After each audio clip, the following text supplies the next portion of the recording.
Hello and welcome to today's episode of Nucleus Investment Insights. Today we're going to ask the question whether the earnings tailwind has turned into a headwind. Firstly on the agenda, we'll do a global earnings overview. Next we'll look at earnings in Australia and compare that to the world. Then we'll delve into the different sectors to see where earnings are falling and if there's anything unusual going on.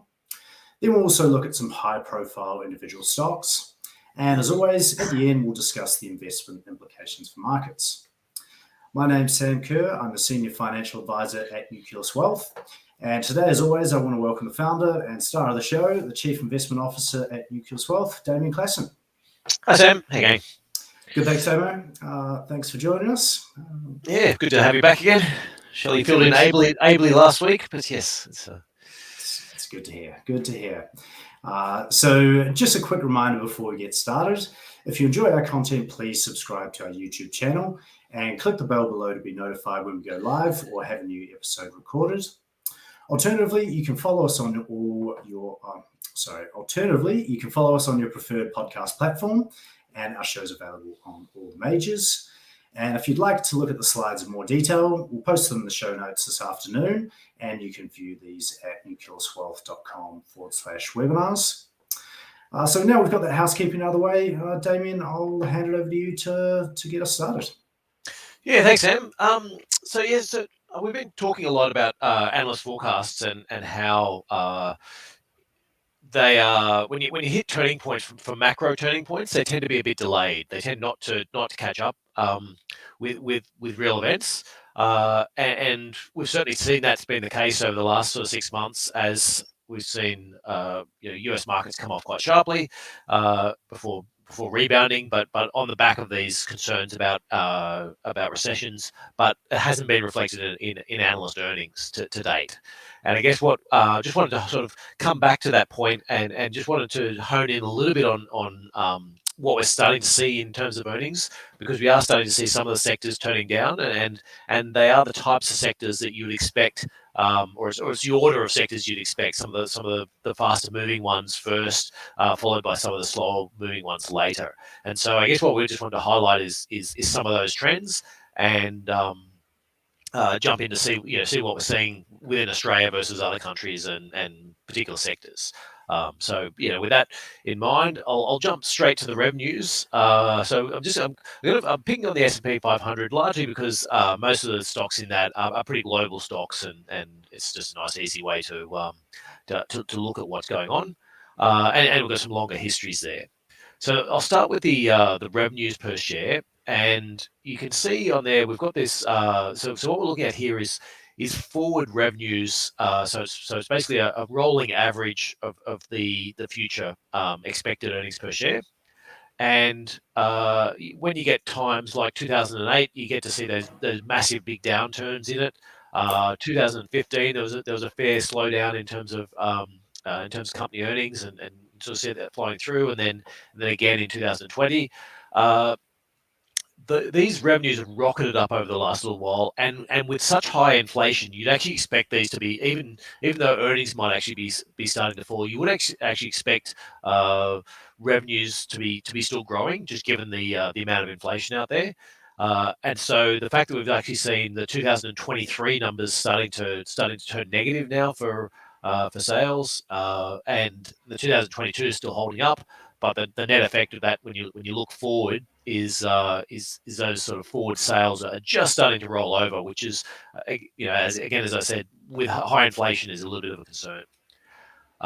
Then when you jump into margins, what are profit margins doing? And this is where we can see that they certainly have started to fall off. The expectations were 8.5% margins, and now they've actually started to shrink. And this is where the rubber's starting to hit the road, and that flows through into the next chart, which is then the operating earnings per share. And what we're seeing in terms of operating earnings per share is that both 2022 has started to, we've seen downgrades over the last month or two, and 2023 we've seen even bigger downgrades in 2023. which is to be expected given you've already got half of 2022 is already in the bank. So in terms of the forecast downgrades we're expecting is really just for the second half of the year is affecting those. So then if we jump to Australia, we see in Australia actually the downgrades have been considerably worse in Australia. So we're a fair way through the reporting season. The issue, though, at the aggregate level is a lot of that is the iron ore. So in particular, BHP, which is a huge part of the Australian index, and Rio and Fortescue, which are lesser parts, but still quite meaningful. So a lot of that's the iron ore price coming off. Having said that, though, it is pretty broad based. I've got a little inset for the Australian earnings in there, just sort of showing the different markets and the different percentiles in terms of forecasts for 2023 over the last month. And even the median stock is it's not just isolated to one or two sectors. It is like the median stock. We are seeing downgrades to 2023 forecasts and considerably worse than what we're seeing in other areas. So the US or Canada, for example, is there's both upgrades and downgrades, whereas the top in Australia, the top 25% of stocks have actually just held earnings where they are. Whereas the bottom stocks you're starting to see some quite meaningful downgrades in some of those in some of the other stocks within Australia. So some of that though is sector specific, and I'll jump sort of straight into the sector downgrades. And I've got a similar type of chart up here, just sort of showing by sector where we're seeing upgrades and where we're seeing downgrades. And most of that really is being held up by the energy sector. So if you look through energy, you can see that the median stock in energy is actually upgrading its earnings still at the moment, and you're hardly getting any stocks downgrading earnings, even for 2023. Whereas when you look through the other sectors, your things look a bit worse. Having said that, though, it's still quite sporadic. And this is the way you do tend to see the start of downgrades. Is that you'll see it'll be a company here with an earnings warning, and then another company with in a similar sector with an earnings warning, and they do tend to snowball. So, having said that, though, that's also the case in a you can see that case even before when there's not going to be a downturn. So I guess what I'm saying is, at aggregate levels, when we add up all the companies together and look at the total earnings, you can certainly see things starting to turn down.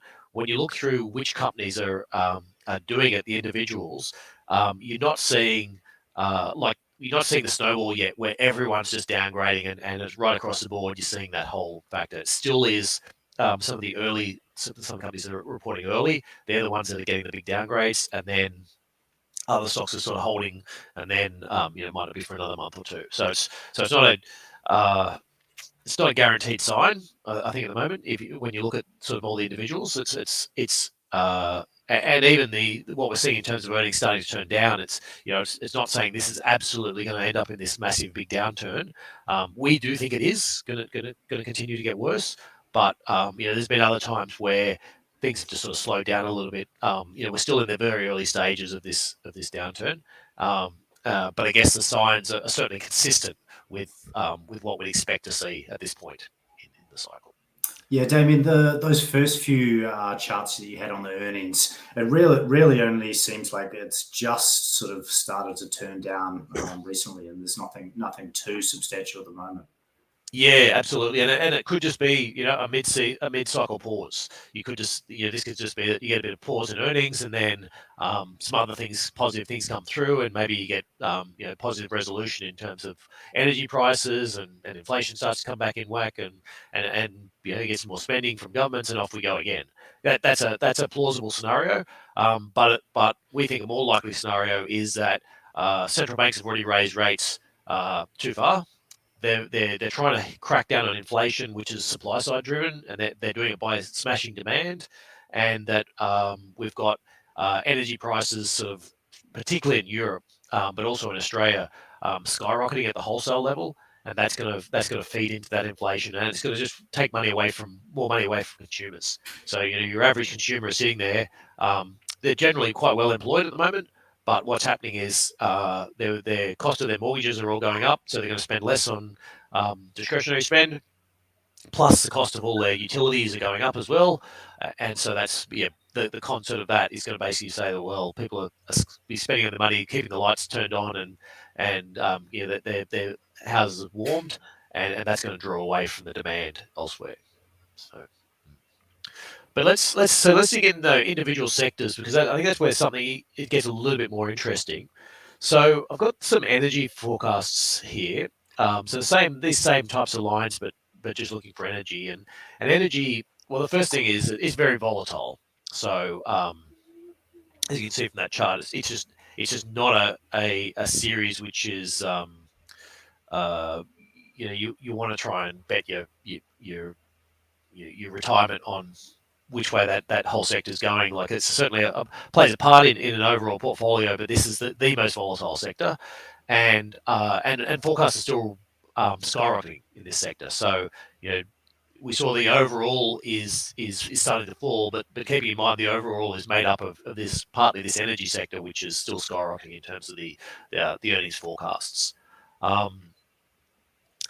The other one that's so I'm starting with a few of the sectors that are the more esoteric ones, and then I'll get into the other sectors that give us a better idea about what's going on.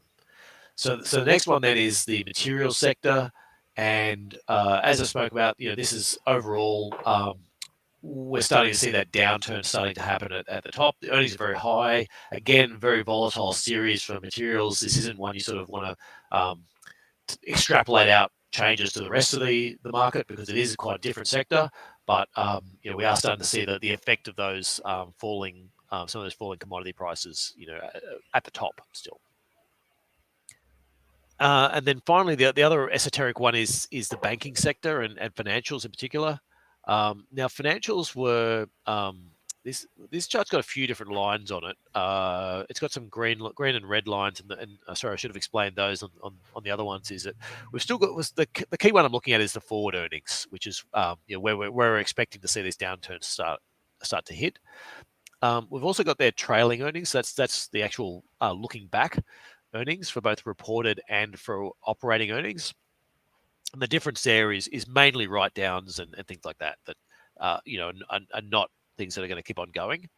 Now, the financials earnings actually reported, they've sort of shot up and then shot back down, the actual earnings over the last little while.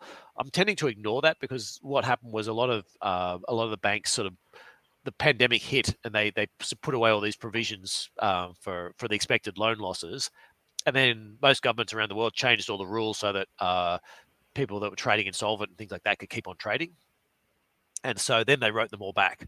And so financials are a little bit weird in that things looked a lot worse, and then they looked a lot better. They looked a lot worse than what they probably really were, and then they looked a lot better than what they probably really were, and we're probably getting back to something that's more normal at the moment. But again, the financial sector is one that if it does turn down, that's going to be a key negative sign in terms of the loan loss provisions and concerns about the economy. But I am expecting that in this cycle that'll be relatively late. Like, you're not going to be looking at the financials to give us a forward indicator, because what will happen with financials is you're actually starting to see companies go broke and starting to see loan losses starting to pile up before you actually start to see that reflected in the financials. So that this will typically be a lagging indicator in terms of the overall sector.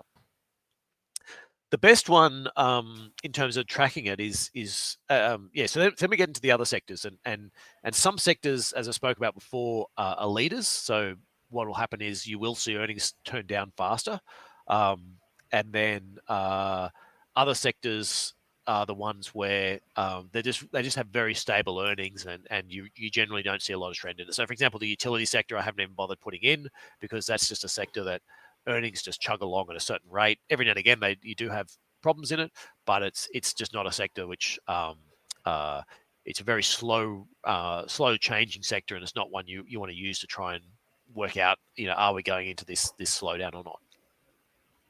So the one I have got up though is the most appropriate is the one we're sort of tracking, is consumer discretionary sector. Now, we certainly have seen that starting to come off. It's still, again, very much early days, but a bigger change than what we've seen elsewhere in terms of earnings. And so that's sort of one sign, I guess, that we think we're on the right path. You don't often get sort of signals in this sector that are wrong. So if you're sort of looking through this blue line about when it falls, it tends to fall before recessions and keep falling throughout recessions and then sort of bottom out. So it's actually a reasonable sign. The consumer discretionary sector that you've reached the end of a recession is when that sector starts to turn up. And so, so the fact we are seeing it fall now is pretty consistent with what our thoughts are. It will fall before recessions. We haven't seen a lot of head fakes, so I think for us this is a good sign that we're right and that we are sort of going into a more meaningful downturn. And one we'll be watching quite closely to see if it starts turning back up. It's a sign that we're wrong, and that this was a head fake, and the next cycle earnings growth is going to start again.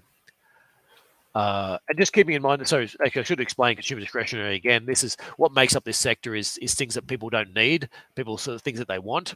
So washing machines and couches and cars and those types of things sort of falls into this top sector, with the idea that when your electricity bill gets high and your mortgage payments get harder to make, the first things you start to cut out are the things you don't need. Yeah, maybe my car will last another 6 months or another year before I need to replace it. Whereas when things are great, maybe you replace it a little bit earlier. And similar with washing machines and couches and stuff like that. So that's one. The next one, the industrial sector, is another interesting one in a similar sense that it's actually, I guess this line looks a little bit less volatile than you might expect. The industrial sector is made up partly of companies that are quite volatile and do very much, the manufacturers and people that do suffer as that consumer discretionary turns down. It's they take longer, but it's also made up of a lot of companies as well that are supplying things like utilities and others that where they do, or governments, and they do have this very steady demand coming through at all times. So again, that downturn that you see, so you can actually see sort of, if we look back in time at 2008, for example, with the recession there, there really wasn't much of a downturn in the industrial sector, and even the pandemic, there wasn't much of a downturn. Actually, arguably, the earnings fall we've had already is actually not dissimilar to the earnings to the forward earnings expectations. So again, though, I guess the fact that we have seen that downturn, gives us some more support to what we're seeing in the consumer discretionary sector. The IT sector is another one that's that is quite a good one at terms of looking for downturns. The problem with it is we've really only got a couple of cycles where we can look at it and include it, because I guess this is one sector which has been growing as a proportion of the overall economy, and so the things are changing, I guess, within this sector. So I look upon this sector as going, okay, it is going to have a bigger effect because it's just a bigger part of the economy, but it's also there are subsectors of it which are becoming more mature, and as those subsectors become more mature, then you'd expect to see the earnings become a bit more stable, and you have seen a reasonable amount of capex in this sector. There was obviously a lot of shortages during the pandemic, and so we've seen earnings in this sector really rocket from 2000 from the pandemic, sort of 2020, up until quite recently, up until the start of 2022, and then start to turn down from there. if there's changes within things like the semiconductors, that's one area we're sort of looking at where we are seeing a lot of downgrades coming through in that sector. So that can flow through to the other sectors. That's sort of like the close to the top end of the chain, and you start to see those sort of flow down the down that sort of pipe to some of the later sectors within that. And it's worth noting as well that the IT sector actually doesn't contain some of the bigger stocks like your Googles and your Facebooks and things like that. Aren't actually a member of the IT sector, or even something like an Amazon is part of consumer discretionary. It's not a whereas I think 20 years ago people would consider those part of the IT sector, and some of them were part of the IT sector. But over time they've sort of transitioned, and now Amazon's one of the world's largest retailers, and so it now makes up the part of the consumer discretionary sector instead. And again, Facebook and Google are two of the world's largest advertising companies, and so they make up we'll get to that sector in a minute. The consumer, the communication services sector, whereas they used to be part of some of the IT sector. So the next one, that consumer communication services. So that's a tough one. I tend to ignore this one for the aggregate level. It's interesting at the minor levels. My problem with the communication services, when you look at it, is that it's made up of some very, very stable companies, your telecommunications companies, which their earnings tends not to be that volatile. Once people have got a phone contract, they've got a phone contract, and they're there's a little bit about churn and a little bit about how much they're prepared to pay for it. But really, the actual earnings from those telecommunications companies tend to be pretty stable.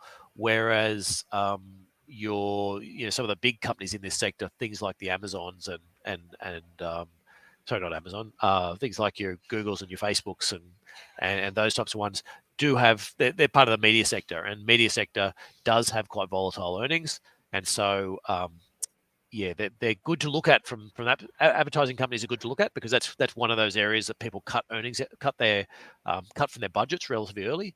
It's if you're going into an earnings downturn and you start to see pressure on your sales, and you don't think you can make it up by spending more on advertising, then often companies will look around and go, well, do I want to start firing people, or do I want to just cut back on my media spend?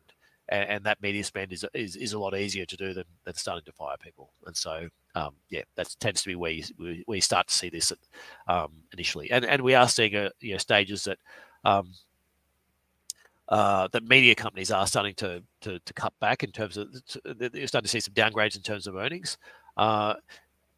With your Facebooks and your Googles, it's a little bit more difficult in that you have got this general transition away from traditional media onto new media, and so sort of hidden in that a little bit is there a downturn away from the trend of conversion.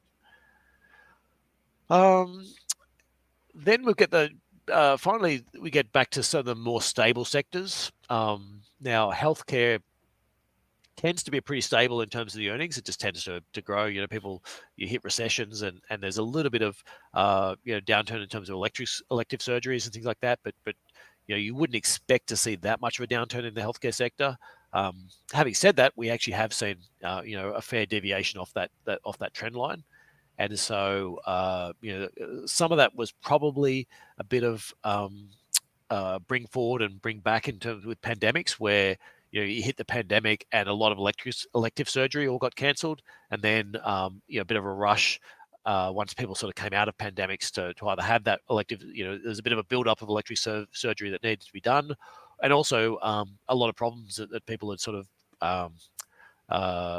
There's a fair amount of demand in terms of problems that had come out from the pandemic, where people hadn't had things treated that then turned into things that were more serious and needed more work. So we saw that a bit of a push up in earnings, but the fact that we are starting to see those earnings turn down now is possibly a warning sign. It's I guess what I'm saying that is it's possibly a warning sign. It's possibly a sign that government spent a lot on healthcare over the last few years, and then now they're trying to pare that back a little bit.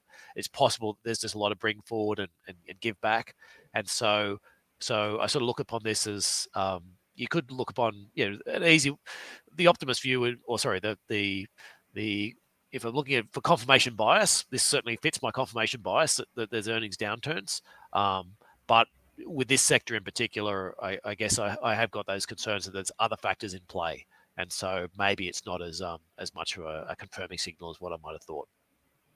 Yeah, Damien, that sort of ties into Cam's question here. He's asking, is healthcare likely to fade after COVID and as inflation bites? Yeah, no, and I think that I think the answer is yes, but you'd also expect to see some inflation within those figures as well. So keep in mind, these are falling, and you've got inflation embedded in that. So you would actually expect that. Well, let me put it another way. So in the US, if you've got sort of 8-ish% in inflation, then if a company's not growing its earnings by 8%, it's effectively going backwards. And so the fact that earnings are going negative, or their earnings expectations have started to fall, is even worse, because you should have that that top level growth, I suppose, coming through that. So yeah, so and I guess the other thing is there's different healthcare is made up a lot of different parts as well. So you do have everything from hospitals and people who are more focused on elective, to biotechnology stocks that are sort of with their drugs that they're out selling, and some of them is out trying to some quite speculative ones in terms of who are just spending a lot of money on R&D. So yeah, and there's a broad base, but you would expect this would be a pretty stable sector. And the fact that it's turning down is obviously it's worth noting, I guess, and keeping an eye on that sector, because if there's a big downturn in healthcare, that could be a poor sign for the rest of the economy. Sure, nice one.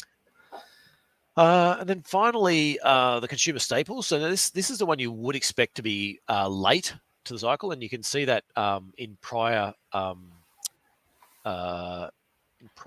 sectors, prior downturns or recessions, sometimes it doesn't even turn down at all in terms of the earnings. So in the sort of 1990, 91, it actually just grew. We just saw earnings just kept on growing throughout it.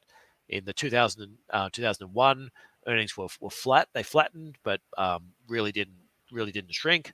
In the 2008, 2009, earnings actually grew till really late in it, and they actually didn't fall until quite late in the recession. But basically, as earnings were recovering everywhere else, so as earnings were recovering in your consumer discretionary and places like that, that was when you finally saw consumer staples earnings fall. So they actually, they're quite positive throughout that time. And you would expect, so we've seen a little bit of a downturn in this one, which is, I guess, is this concern about whether, if central banks have pushed things high, and you're actually going to see that people will not only cut back on, say, some of the discretionary spending because their electricity bills are starting to get high, and their interest rates are going up. But they actually start cutting back on some of the consumer staples. Maybe it means going from a store brand to a home brand, so you go from buying Coca-Cola to buying your local Woolworths cola version, or whatever it is, or the IGA no frills type versions, and that's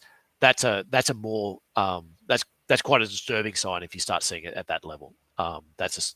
So consumer staples, again, they have started to turn down. I'm sort of putting not a huge amount of stock into this, because there is still some element of inventories within this. So we saw a big build up in inventories that I guess pushed consumer staples quite high in terms of the growth we saw over the last few years. And then as I think this latest little blip has been, a lot of that's been companies starting to run their inventories down. But it is again, it's a factor that shouldn't be a leading indicator in going forward. But the fact that it's turned down is well worth sort of keeping an eye on in terms of that.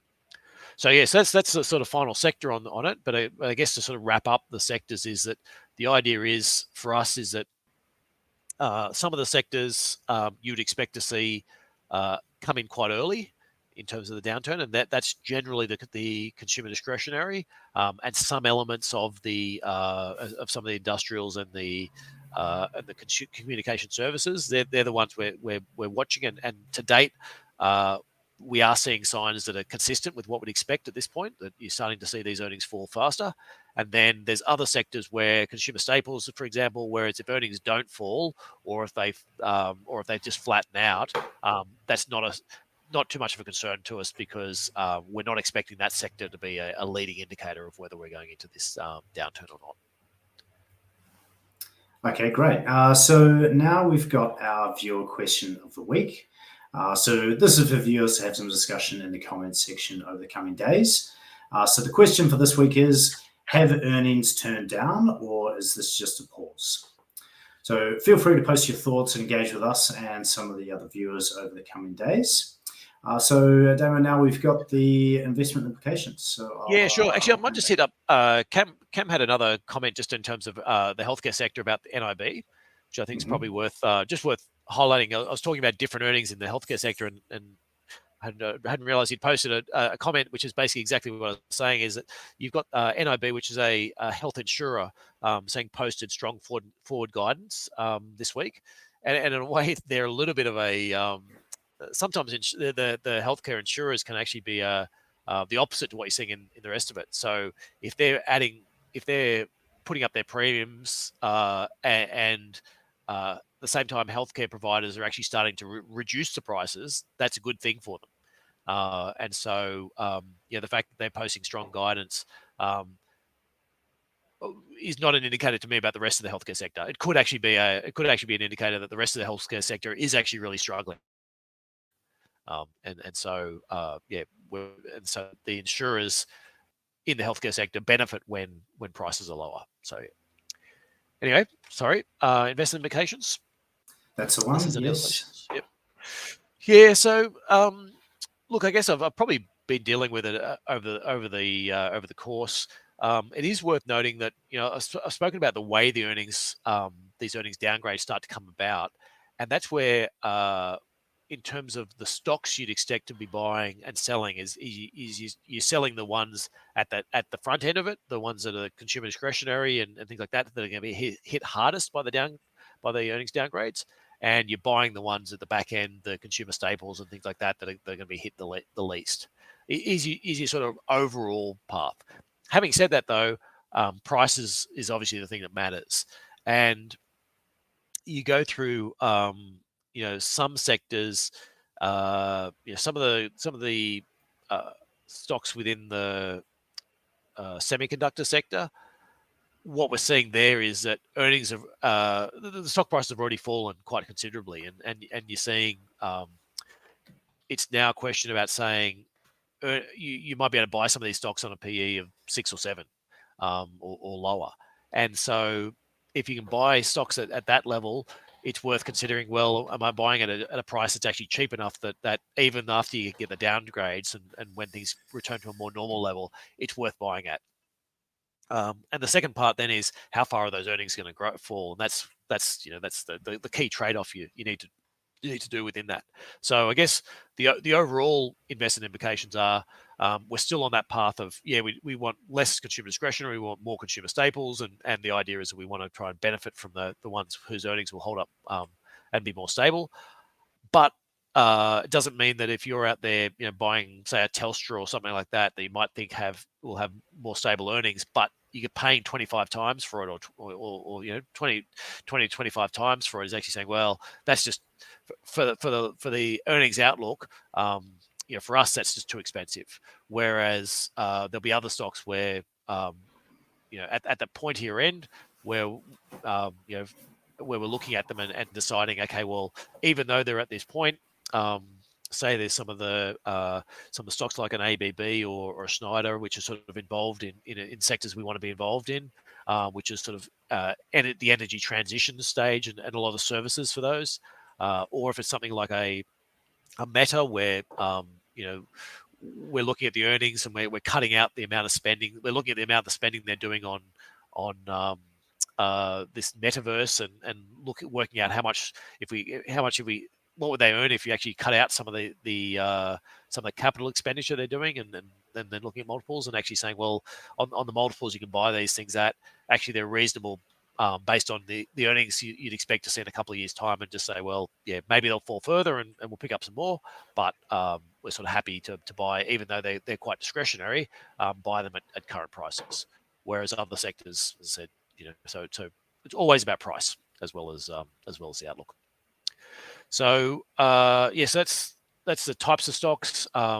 We're still sort of on the path of looking at particularly European prices, European energy prices. We just want to highlight that they've sort of gone parabolic at the moment, which is a pretty dire sign for Europe. The question is, though, whether they're sustainable at these levels, and whether this is a bit of a rush of people trying to fill their storage as much as they can. And once that storage is actually getting pretty close to being close to full, and whether you might get a bit of a respite once those storages actually fill up. Not to say there's still danger and issues with Russia being able to cut things off, but I think there's certainly factors we're looking at. In particular, the energy cost is where we're sort of focused a lot about saying, well, if we're wrong in terms of inflation, how much that's probably going to be on the energy side, and is there going to be an offset where you might actually end up seeing a whole bunch of inflation falling because, well, one, we've got higher interest rates, two, we've got energy prices sort of taking money from people's wallets, and then you've had all this extra capacity put in all these consumer sectors, and so you might actually start to see deflation as we're expecting, but offset by inflation in some areas. So yeah, that's sort of how we're looking at the market at the moment and deciding what we're looking to buy. Nice one, Damien. That almost wraps us up. Just want to say thanks for putting on the show, and thanks for sharing your expert insights as always. No problem. Thanks, Sam. Excellent. So yeah, I'm sure everyone's looking forward to next week's episode already. So we do welcome your feedback on the show, especially in regards to future topics. So if you do have some ideas, please drop it in the comments section below, or send us an email at contact@nucleuswealth.com. Just a reminder, this is general advice and does not take into account your personal situation. If you do want to discuss your personal financial situation, please go to our website at nucleuswealth.com/contact, and you can book a call with myself. Don't forget to like the video now. And finally, if you know of anyone that might get some value out of today's episode, we'd really appreciate it if you can please share it with them. And also, if you'd like to see more of our previous episodes of content, head over to nucleuswealth.com/content. And to stay up to date with news from us, you can also follow us on all major social media. So for myself, Damien, and the rest of the team at Nucleus Wealth, thanks for watching, and we look forward to seeing you next time. Bye for now.